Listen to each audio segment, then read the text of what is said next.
Good morning, afternoon, evening, whenever you're watching this. My name is Sanak. Today I will be talking to you about our favorite pain reliever, acetaminophen.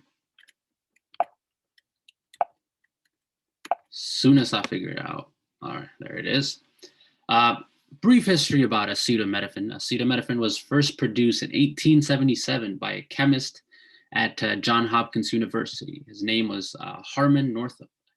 However, this drug wasn't clinically tested until 1839. After he figured this drug out, essentially, he paid it no mind, just kept it in the backlog until 1839. Another chemist named Joseph von Mering decided to test this drug alongside popular pain relievers of the time, aspirin and Penactin.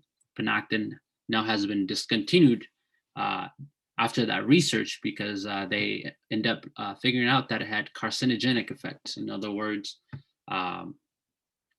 they figured out that it caused cancer, which is not worth curing temporary pain. Moreover, these studies showed that acetaminophen was as effective as these popular drugs of the time with less side effects.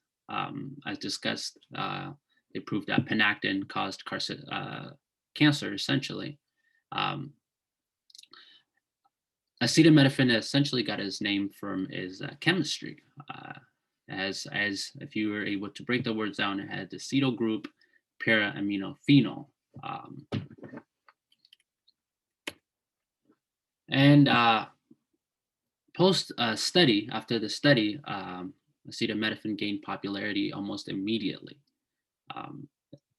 Some of the reasons it gained its popularity is because after they found out that it essentially functioned as those painkillers discussed without the side effects, people essentially flocked to this drug. Currently, it is the most popular drug in the U.S., the most popular pain medication in the U.S. For many reasons. For one, and most importantly, I think, it's fast acting. You get results within 30 minutes. It's relatively harmless if you take it according to instructions, and it's quite popular. I think acetaminophen is in some form, in some combinations, a form of acetaminophen is in 600 plus medication, which essentially makes it convenient, and you're likely taking it without even knowing. Today is one of the most widely used drug in the U.S.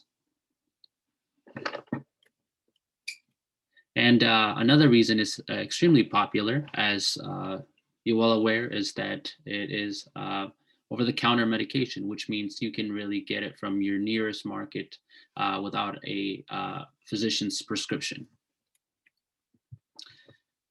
Acetaminophen is more commonly known by its brand name Tylenol in the U.S. And paracetamol outside of the U.S. It's often classified as a non-steroidal anti-inflammatory drug.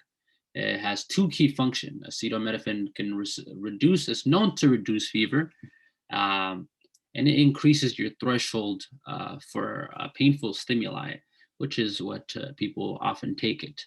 Increasing a threshold for painful stimuli essentially means that it makes it so that your ability to feel pain, it's harder. It becomes harder for you to feel pain. In other words, as a layman's definition of that.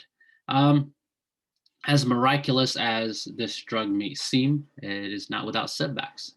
Acetaminophen accounts for more than 100,000 calls to the poison center and roughly 60,000 emergency room visits, and hundreds of deaths each year in the US. In England, is the leading cause of liver failure requiring transplants. Acetaminophen may have caused the death of more than 1,500 people in over 10 years just here in the US. When taken, the reason acetaminophen is so dangerous compared to other drugs, other is that it has a narrow margin between the dose that can help you and the dose that can harm you. In other words, a recent study by the FDA showed that if you take approximately 4 to 8 pills over the recommended dose of extra strength Tylenol over several days, it has shown to cause liver failure. With most drugs, the amount that is required to help you and the amount that is essentially harmful, there is a large gap between the two, whereas acetaminophen is quite a small gap. Um, Another story that I've read showed that um, there was a case of a family suing a hospital. I think the nurses accidentally gave an infant a child's dose of acetaminophen, and shortly after, essentially, this child ends up becoming John Dick, essentially, which their face gets yellow, and essentially, jaundice illustrates liver failure. And so, just a brief story of how narrow the margin is. In conclusion, acetaminophen is a miracle drug, but it does have its setbacks. Its accessibility, effectiveness, and cost can make it dangerous drug because it's easier to access, which also makes it easier to overuse. I have fallen a victim of that. It has been a drug that most of us rely to when we're feeling pain, headache, for everything. We use it as essentially as a universal drug for everything. I hope this presentation shows that as effective as it might be, it's at larger than recommended doses. It can be harmful to you and cause your liver to fail. Thank you for your time. I hope you enjoyed this presentation.